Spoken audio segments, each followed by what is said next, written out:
1절부터 16절까지 말씀입니다. 오늘도 강해 가면서 함께 하나님 말씀을 읽도록 하겠습니다. 바울 서신 중에 디모데전서, 디모데후서, 디도서 세 권을 목회 서신이라 부릅니다. 이 세 서신들이 교회 목회의 원리적인 면들과 목회자가 지내야 할 자질들에 대해서 교훈하고 있기 때문입니다. 하루에 한 컷씩 지난 사흘 동안 조류 생태공원을 제가 제 핸드폰으로 찍었습니다. 큰 기러기들이 하늘을 비상해서 이제 내려앉으려고 하는 그림입니다. 참 우리가 이 근처에 살고 있다는 것, 이것이 얼마나 감사한 일인지 모르겠습니다. 어제 디모데전서 3장 15절, 16절 말씀을 함께 나누었는데요. 쉬운 번역으로 15절, 16절을 같이 한번 읽어보겠습니다. 이 집은 살아계신 하나님의 교회이며 진리의 터요 기둥입니다. 경건의 비밀은 놀라운 것입니다. 이것은 너무도 분명한 진리입니다. 아멘. 자주 여러분들이 이 지역을 운동해 주시고 또 여러분 건강을 잘 챙기시기를 바라고 자연을 잘 가꾸어 주시기를 부탁을 드립니다. 디모데전서 1장을 기억하십니까? 1장에서 이단에 대해서 경계할 것을 권면한 바울은요, 오늘 4장에서도 이단의 가르침으로부터 형제들을 권고하고 있습니다. 또한 4장에서는 디모데를 향해 젊은 목회자로서 어떠한 입장을 견지하면서 목회 사역을 해야 할 것인지 대하여서 개인적인 권면을 하고 있습니다. 1절부터 5절까지는 이단에 대한 경계를 권하는 내용이 나와 있는데요. 쉬운 성격으로 1절부터 5절까지를 함께 읽어보겠습니다. 이후에 성령님께서는 참 믿음을 버리는 자들이 있을 것이라고 분명히 말씀하십니다. 그들은 거짓의 영을 따르고 마귀의 가르침에 순종할 것입니다. 그런 가르침은 옳은 것과 옳지 않는 것을 구별하지 못하는 위선자들에게서 나온 것입니다. 그들의 양심은 마치 달구어진 철에 맞아 아무 소용없게 된 것과 같습니다. 그들은 결혼하는 것이 나쁘다고 말합니다. 또한 어떤 음식은 절대로 먹어서는 안 된다고 말합니다. 그러나 이 모든 음식은 하나님께서 진리를 알고 믿는 사람들이 감사하는 마음으로 먹게 하시려고 만드신 것입니다. 하나님께서 만드신 것은 모두 좋은 것입니다. 감사하는 마음으로 받으면 버릴 것이 하나도 없습니다. 왜냐하면 하나님의 말씀과 기도로 이 모든 것이 다 거룩해지기 때문입니다. 아멘.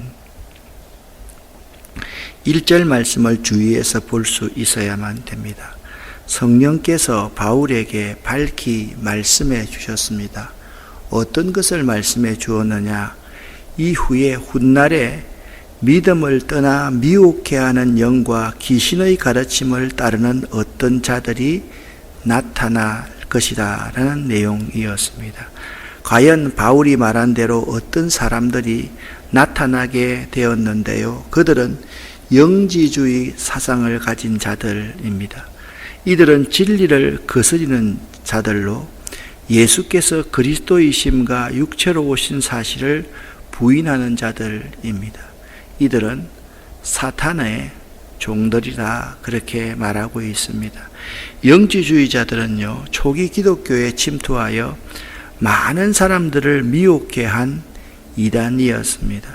참 영지주의는 교묘해서요, 기독교 교리를 잘 힘입고서 모든 것을 영적으로 해석하는 사람들이었습니다. 육체는 악하고 영은 선하다는 것입니다. 악한 육체를 어떻게 하나님이신 예수 그리스도가 입을 수가 있느냐?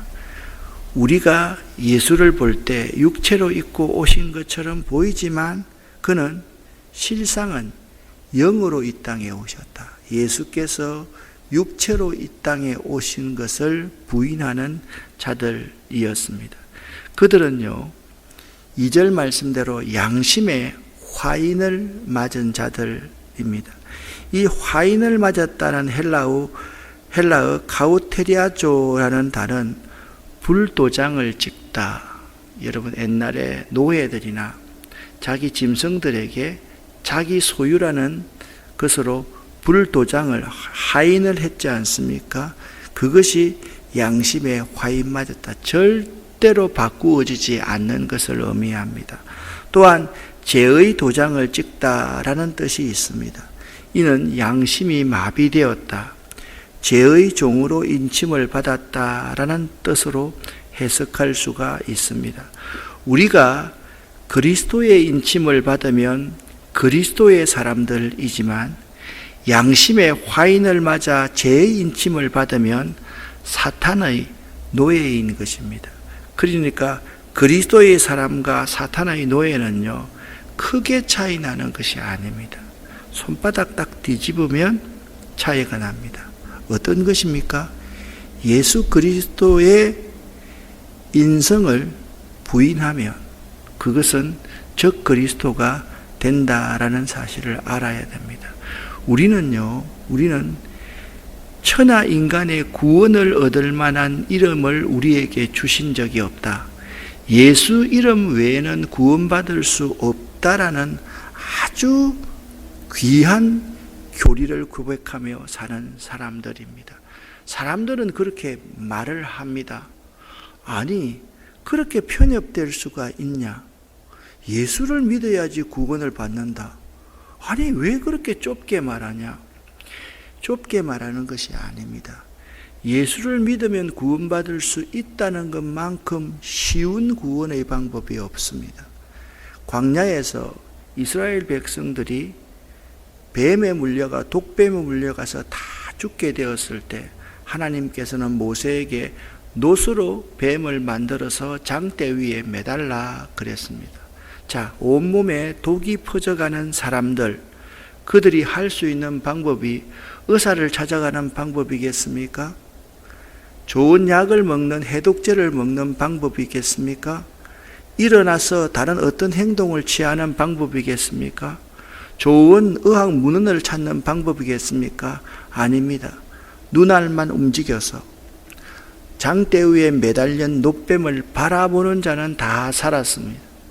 우리는 생각할 때 예수 이름으로 얻는 구원이 편협되다라고 판단하는 사람이 있는데, 예수 이름을 믿는 사람만이 구원을 얻는다는 것만큼 쉽고, 누구나 많이 배운 사람이나 못 배운 사람이나 하얀 사람이나 누른 사람이나 검정색의 사람이나 아무런 차별 없이 구원을 받을 수 있는 것이 예수 이름입니다. 우리가 양심의 화인을 맞은 사람들을 우리 주변에 많이 봅니다. 그들의 모습을 한번 보십시오.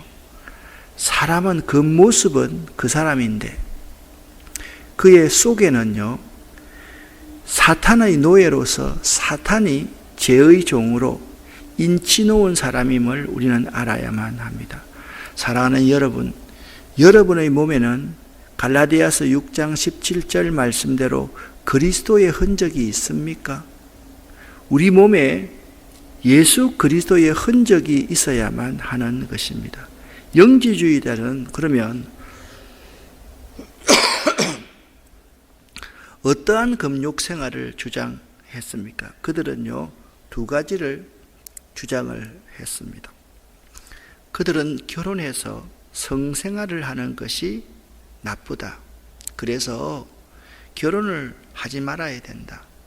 부부간의 성생활 이 자체도 나쁜 행위다.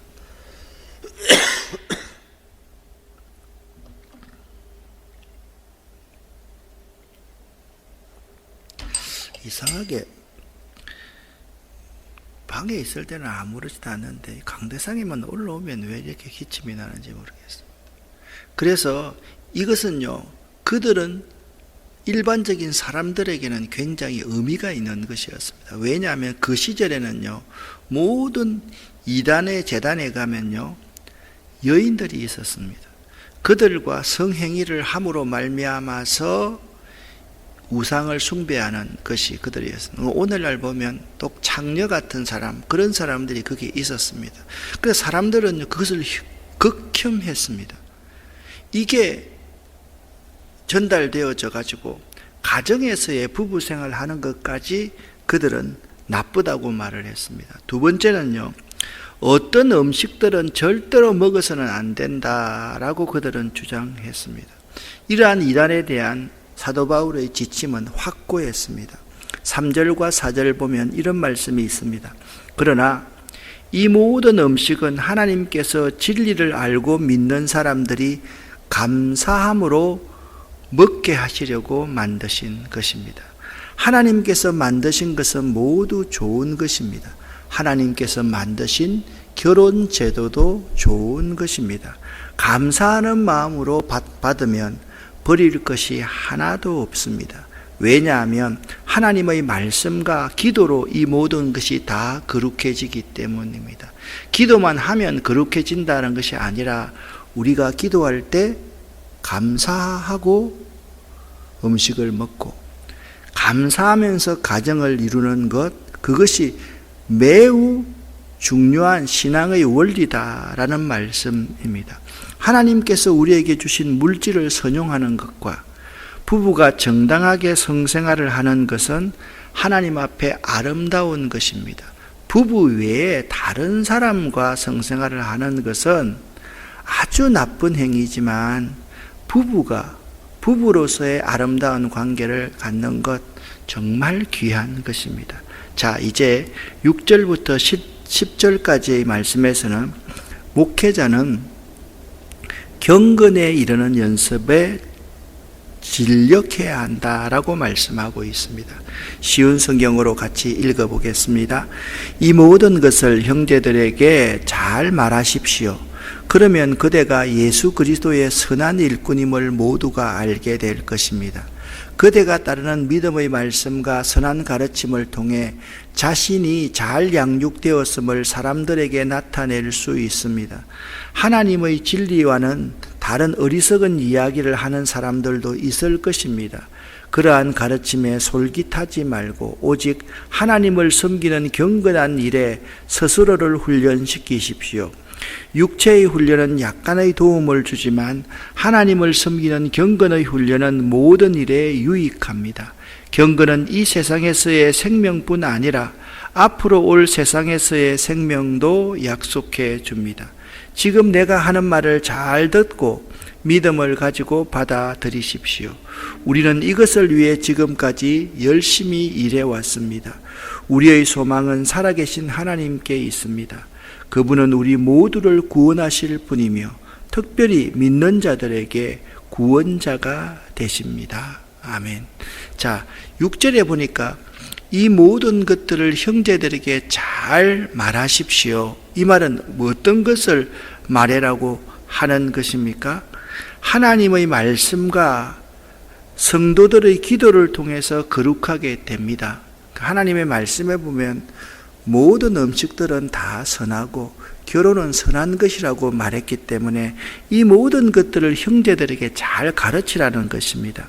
그러면 그대가 예수 그리스도의 선한 일꾼임을 모두가 다 알게 될 것입니다.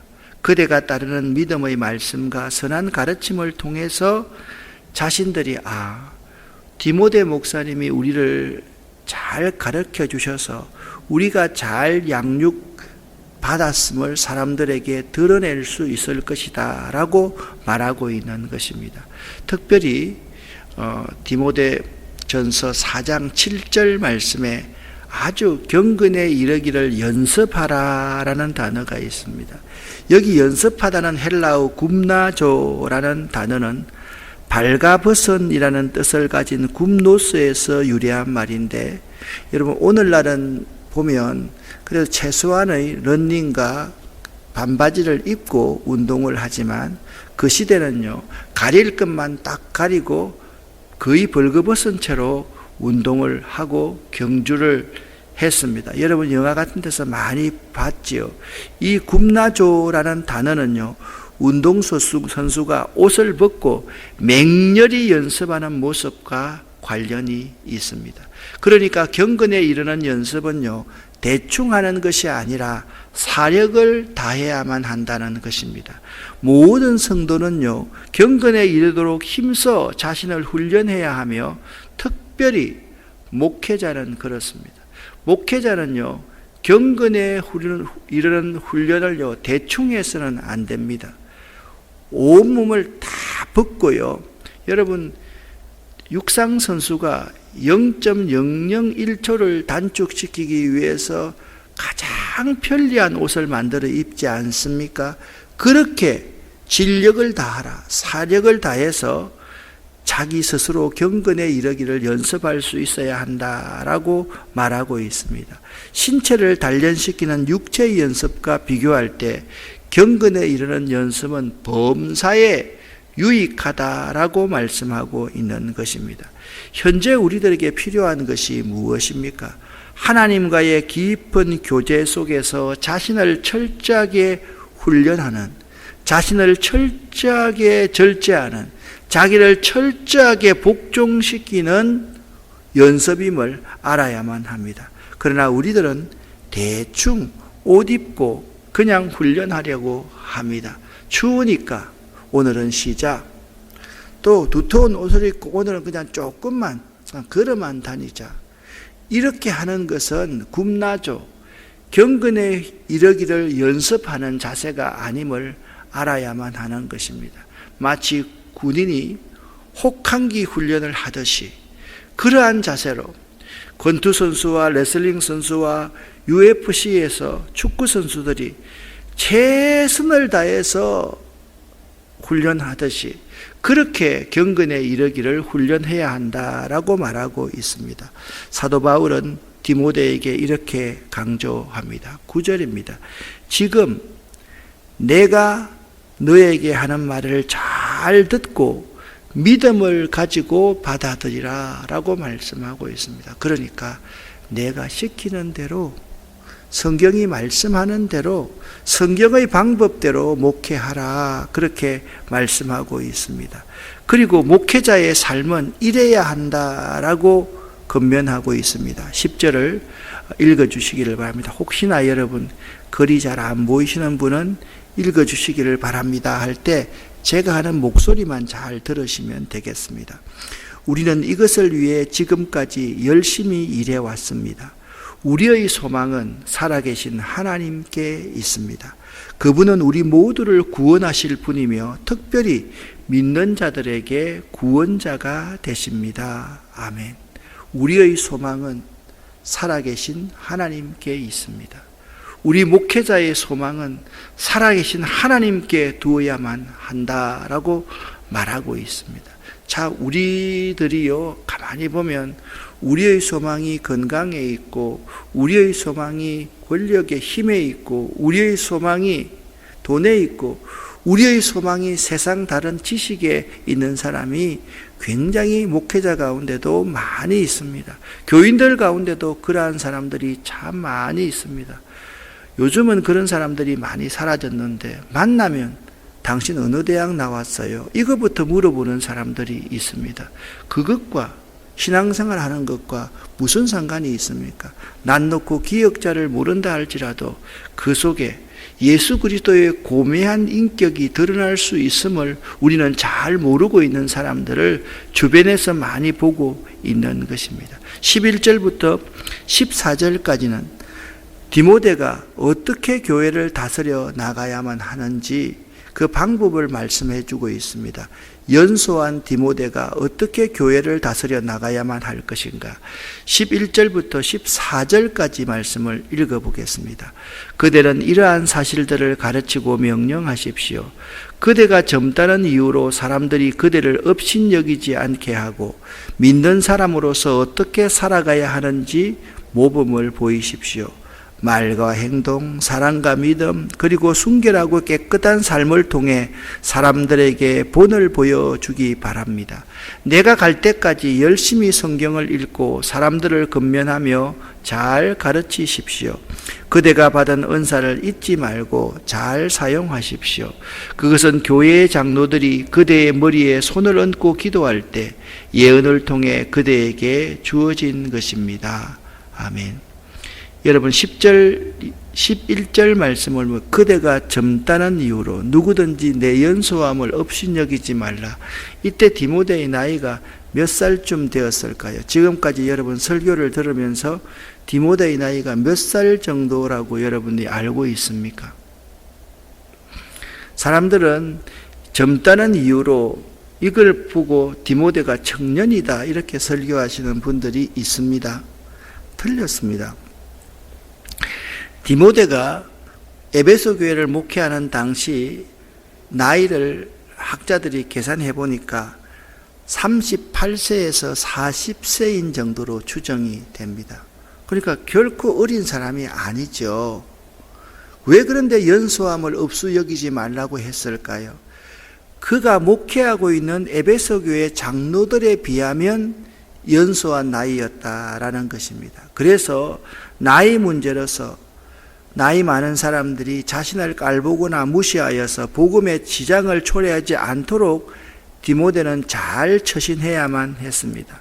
아울러 디모데는 자신이 목회자라는 사실로 인해서 마땅히 존경을 받아야만 했으나 결코 거드름을 피우거나 지위를 자랑하는 태도가 되어서는 안 되었던 것입니다.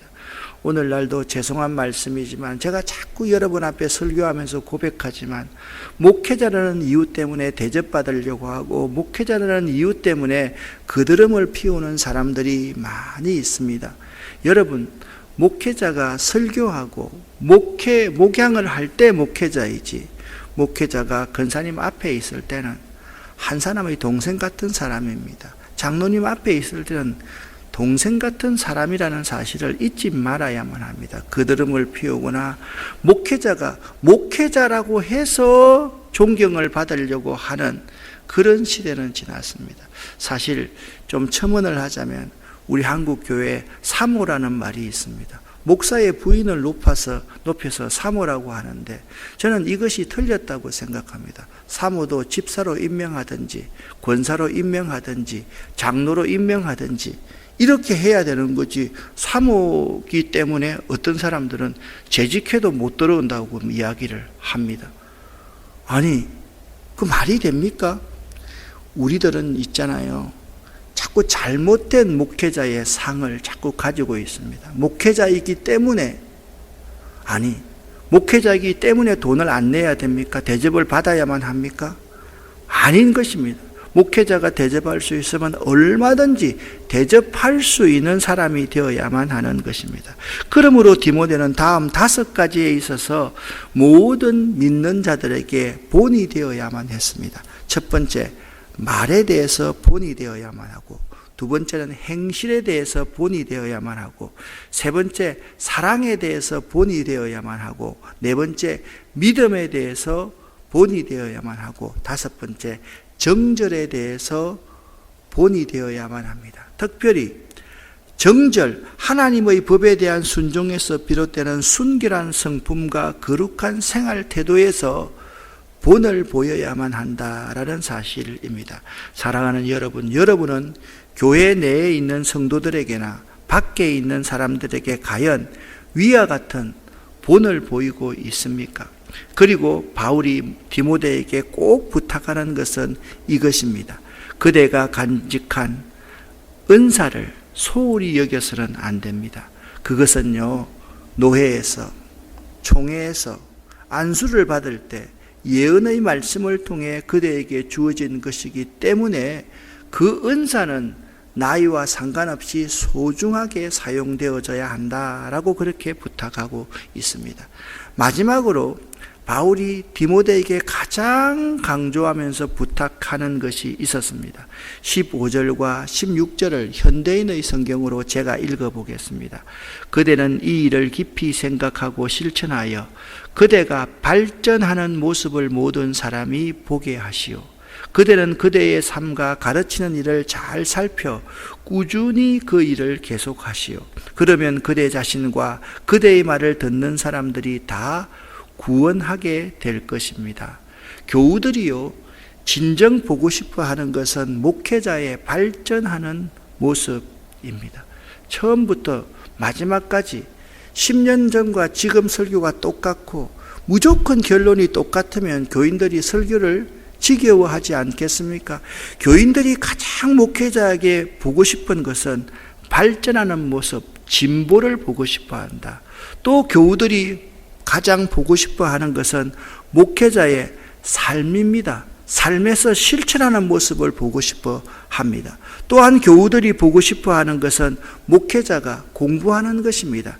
가르치는 준비를 잘 하는 모습입니다. 가르치는데 시간을 투자하는 모습입니다. 또한 교우들이 보고 싶어 하는 것은 목회자가 꾸준히 성실하게 묵묵히 사역하는 모습입니다. 그러면 어떻게 되느냐?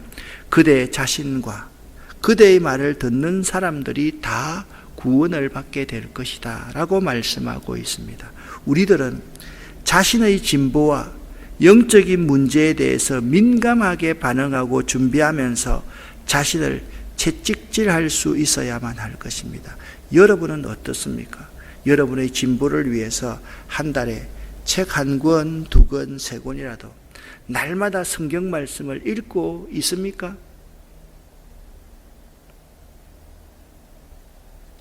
정말 우리들이 자신의 진보를 위해서, 자신의 변화를 위해서 노력하고 있지 않다라는 사실입니다. 정말 교우들이 보고 싶어 하는 것, 정말 주님께서 우리에게 보고 싶어 하는 것이 우리의 진전하는 모습, 발전하는 모습, 우리가 더욱더 겸손해지는 모습을 우리 주님께서 보고 싶어 한다. 이 사실을 꼭 기억할 수 있기를 예수 이름으로 간절히 축원합니다. 기도하겠습니다. 살아계신 하나님 아버지여, 하나님의 은혜를 감사합니다. 오늘 운양동 사무소에 가서 동장님을 만나는 일이나, 또한 환경센터에서 일하는 일이나, 또한 토요일 날 저희들이 이웃을 돕는 일이나, 또한 베들레헴 공동체가 빵을 만드는 모든 일에 있어서 저희들이 전심전력할 수 있게 하시고, 우리들이 항상 우리 자신을 채찍질로 쳐서 굽나져 훈련할 수 있는 저희가 되기를 원합니다. 우리의 믿음의 진보, 모든 사람들에게 보일 수 있는 본이 되는 사람들 되기를 원합니다. 성령 하나님, 이 시간 우리와 함께하여 주시옵소서. 이 시간 기도하는 우리 모두를 축복합니다. 하나님께서 우리에게 복을 내려 주시옵소서. 예수 그리스도 이름으로 축복하옵고 간절히 기도 올립니다. 아멘.